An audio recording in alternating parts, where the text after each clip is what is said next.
시편 102편 1절부터 11절 말씀. 여호와여, 내 기도를 들으시고 나의 부르짖음을 주께 상달하게 하소서. 나의 괴로운 날에 주의 얼굴을 내게서 숨기지 마소서. 주의 귀를 내게 기울이사 내가 부르짖는 날에 속히 내게 응답하소서. 내 날이 연기같이 소멸하며 내 뼈가 숯같이 탔음이니이다. 내가 음식 먹기도 잊었으므로 내 마음이 풀같이 시들고 말라버렸사오며 나의 탄식 소리로 말미암아 나의 살이 뼈에 붙었나이다. 나는 광야의 올빼미 같고 황폐한 곳에 부엉이같이 되었사오니 내가 밤을 새우니 지붕 위에 외로운 참새 같으니이다. 내 원수들이 종일 나를 비방하며 내게 대항하여 미칠 듯이 날뛰는 자들이 나를 가리켜 맹세하나이다. 나는 채를 양식같이 먹으며 나는 눈물 섞인 물을 마셨나이다. 주의 분노와 진노로 말미암음이라 주께서 나를 들어서 던지셨나이다.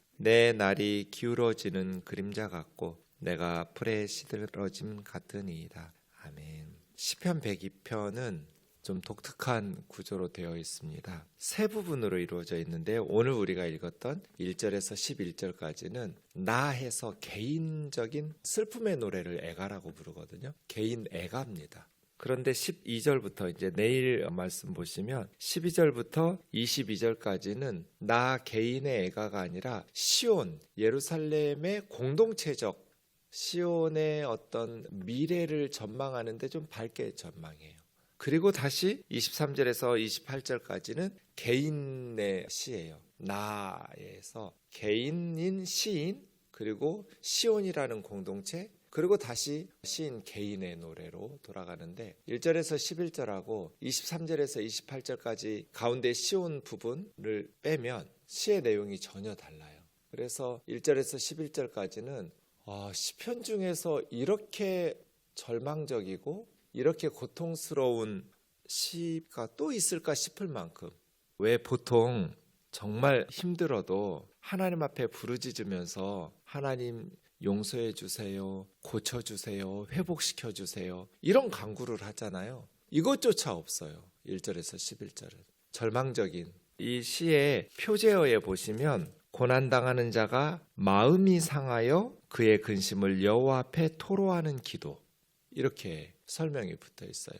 고난당하는 자가 마음이 상해서 그의 근심을 하나님 앞에서 토로하는, 쏟아내는 그런 시인데요. 뒤에 이제 23절부터 28절까지 가면 언제 그렇게 고통스럽게 하나님 앞에 자신의 마음을 쏟아냈나 싶을 만큼 매우 밝은 희망적인 그리고 회복의 노래를 부르고 있습니다. 히브리서 1장에서도 인용되는 25절부터 28절까지의 내용이 시인은 완전히 회복되는 소망으로 가득 찬 시로 끝납니다. 이것이 이제 애가의 기능이라고 할까요? 전형적인 패턴인데요. 절망 속에서 부르짖으면 희망을 찾게 되는 것이죠. 상황이 변하고 환경이 변한 것 같지는 않은데 하나님 앞에 나와서 쏟아내다 보니 이제 하나님을 묵상하고 있잖아요. 특별히 시편 102편에서는 하나님의 영원성, 하나님의 영원하심에 대해서 묵상하면서 회복을 소망적으로 변화하거든요.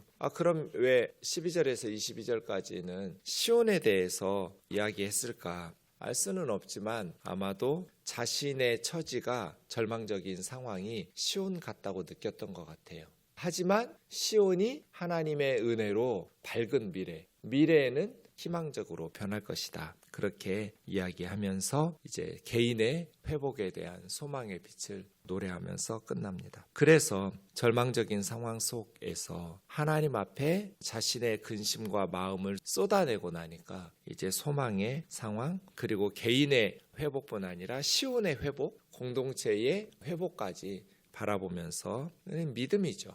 우리는 절망적이지만 영원하신 하나님께서 회복시키실 거야. 하나님께서 은혜를 베푸실 거야. 그래서 시온이 하나님을 예배하는 세상의 중심이 될 거야. 이런 어떤, 비록 지금은 폐허이고 황무하고 돌무더기가 쌓여있는 절망적인 시온이지만 이런 희망을 가지게 되는 것이죠. 그래서 우리 상황으로 이렇게 적용해 보자면 한때는 평양이 동방의 예루살렘이었고 저 북녘의 도시가 서북 지역이 한반도 전체 크리스찬 인구의 70% 이상이었거든요. 우리나라 전체 크리스찬 인구의 70% 이상이 지금 북한 서북 지역이었어요.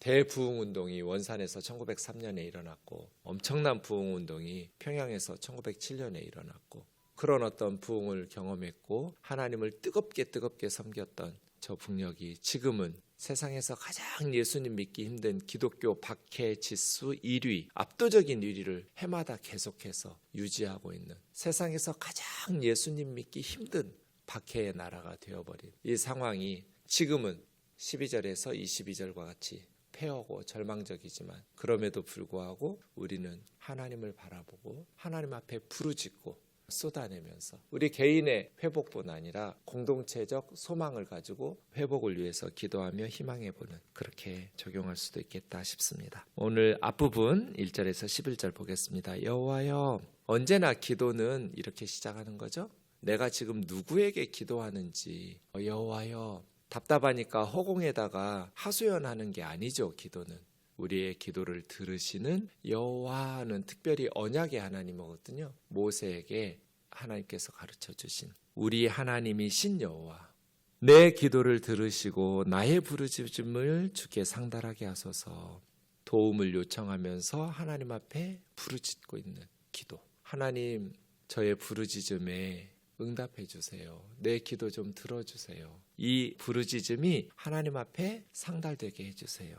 나의 괴로운 날에, 이 괴롭다고 번역한 것은 이렇게 좁은 공간에 밀어 넣는 거거든. 압박하는 거예요.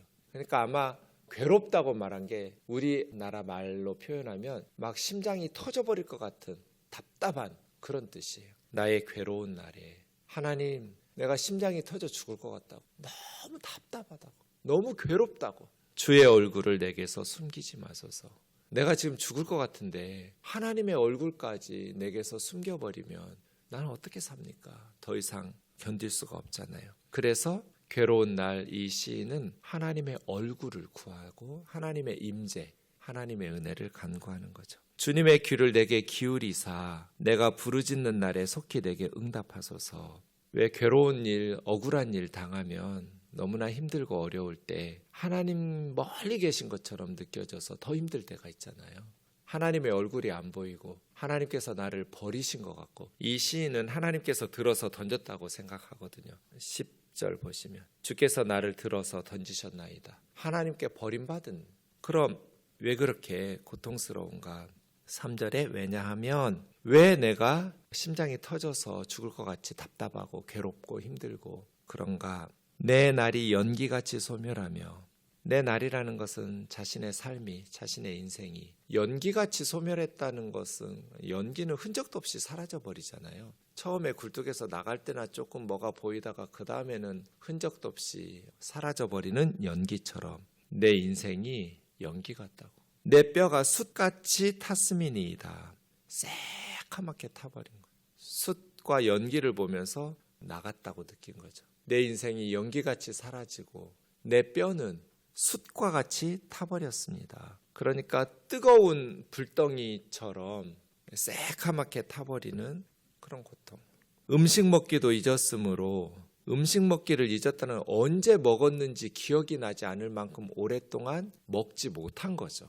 음식을 먹을 힘이 없고 식욕도 없고 언제 밥 먹었는지 기억하지 못하고 잊어버릴 정도로 먹는 것도 잊었으므로 내 마음이 풀같이 시들고 말라 비틀어졌습니다. 몸은 말할 것도 없고요. 음식 먹는 것을 잊어버렸으니까 마음도 생기가 하나도 없이 말라 비틀어진 풀과 같다고.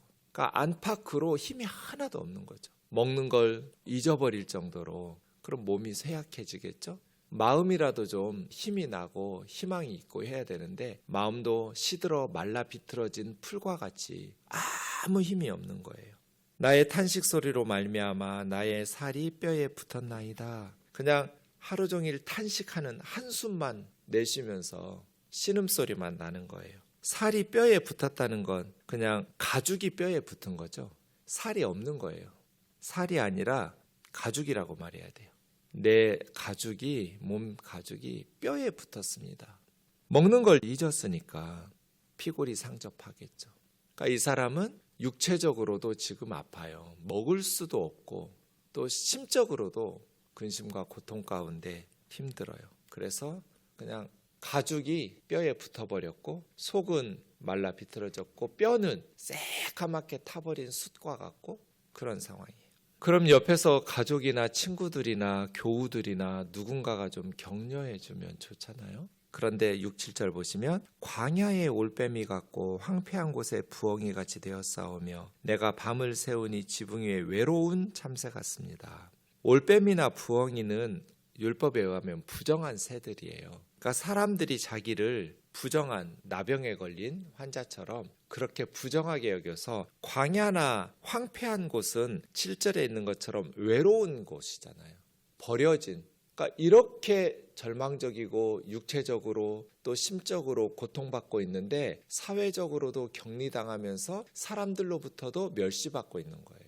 그러니 외로운 참새 같고 밤에는 잠을 자야 되거든요. 제가 많이 아파봤잖아요. 몸이 아픈 사람은 잠이 보약이고 자는 걸 원해요. 왜냐하면 몸이 너무 아프니까 잠자는 시간에는 좀 잊어버리잖아요.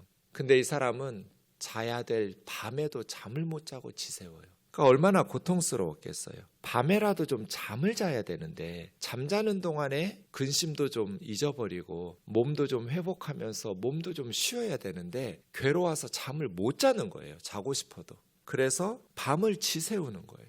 지붕 위에 외로운 참새 같습니다. 혼자 지붕 위에 있는 광야의 올빼미 같고 황폐한 곳에 부엉이 같아서 너무나 외롭고 괴로운 상황이에요.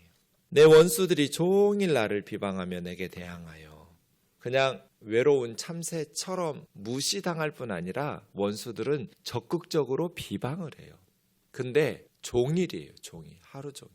하루에 한 번씩만 요거도 먹어도 힘들 것 같은데 종일 비방하는 거예요. 조롱하고 꾸짖고. 그러니까 몸이 아픈 것도 힘들고 마음도 지금 말라 비틀어진 풀과 같이 아무 힘도 없는데 가죽이 뼈에 달라붙었고 그 상황인데도 사람들이 비방을 하는 거예요. 8절 하반절에 미칠 듯이 날뛰는 자들이 나를 가리켜 맹세하나이다. 미칠 듯이 날뛰는 자들이라는 표현이 조금 이제 모든 언어는 번역하다 보면 선택해야 돼요. 한 단어가 여러 개의 뜻이 있는데 그걸 여러 개 다 한 단어를 여러 단어로 여러 개의 뜻으로 번역할 수는 없잖아요. 그래서 하나로만 선택하고 나머지 뜻도 있는 건 이제 각주로 밑에다가 달아주기도 하고 하는데 분명히 이게 이제 8절이 두 문장의 대꾸여서 앞부분은 내 원수들이니까 미칠 듯이 날뛰는 자들도 내 원수들일 텐데 이게 원래는 할랄이에요. 할랄이라는 것은 할렐루야 하듯이 같은 그 동사거든요. 할렐루야는 여호와를 찬양하라잖아요. 그래서 밀칠 듯이 날뛰는 자들이라고 번역한 이 단어는 나를 찬양하는 자들이 이렇게 할 수도 있어요. 할랄이니까요. 이 할랄이라는 단어가 찬양하다. 또 여기에 조롱하다는 뜻도 있어요. 물론 정반대의 뜻이죠. 찬양하는 것은 높여서 칭찬하는 것이고 조롱하는 것은 무시하고 비방하는 것이니까요. 그래서 미칠 듯이 날뛴다. 이 할랄에 또 미치다는 뜻도 있어요.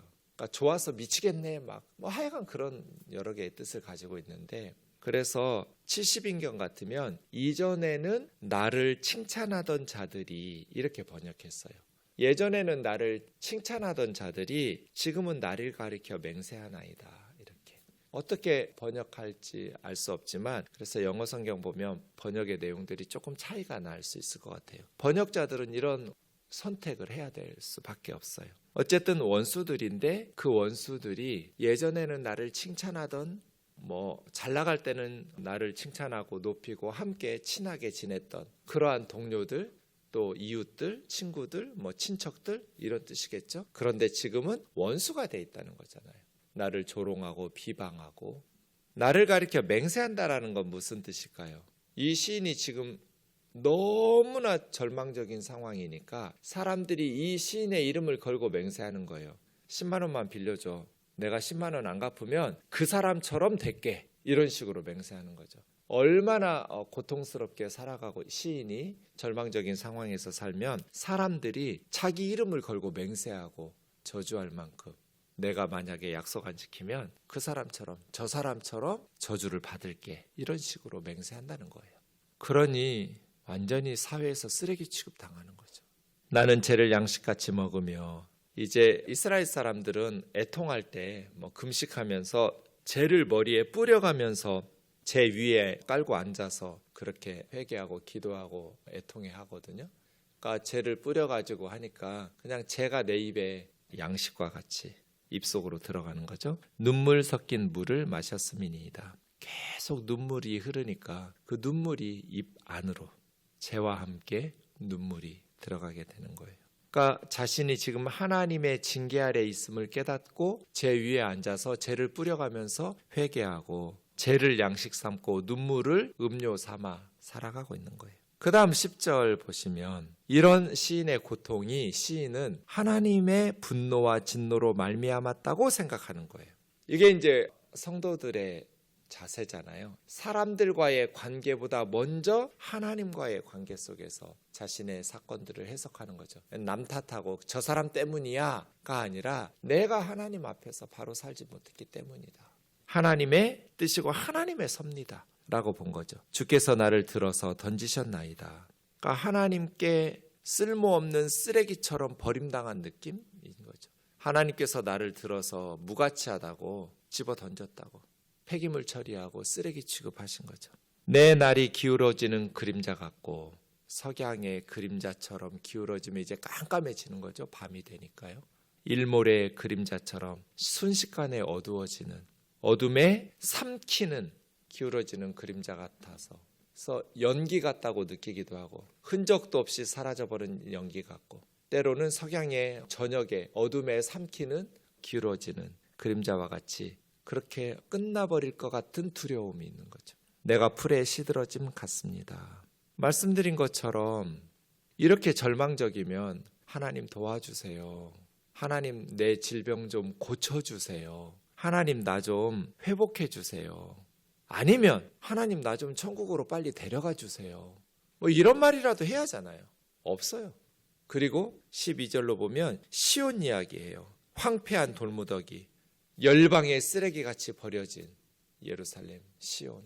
그 시온이 꼭 나갔구나라고 생각하면서 그래서 많은 시편 연구가들은 1절에서 11절하고 12절하고 22절하고 다른 두 개의 시편이 후대의 하나로 뭉쳤다고 생각해요.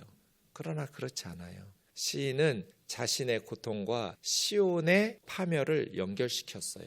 그러면서 시온의 회복과 자신의 회복을 그렇게 우리가 아무리 절망적인 상황에서도 하나님 앞에 이 시편 102편 저자와 같이 자신의 근심하는 마음을 쏟아내고 하나님 앞에 부르짖으면 희망이 생겨요.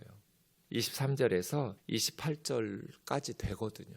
그래서 하나님의 백성들은 어떤 상황에서도 포기하지 말고 하나님 앞에서 기도하고 부르짖고 자신의 마음을 쏟아내고 그러다 보면 하나님께서 주시는 위로, 하나님이 주시는 희망을 가지고 견뎌낼 수 있게 되는 것이죠. 이 또한 지나가리라는 말씀이 있잖아요. 그 순간에는 못 견딜 것 같고 죽을 것 같고 막 새카맣게 뼈가 타들어가는 수덩이 같이 되는 것 같고 그런데 하나님 앞에 부르짖으면서 견뎌내다 보면 지나가요.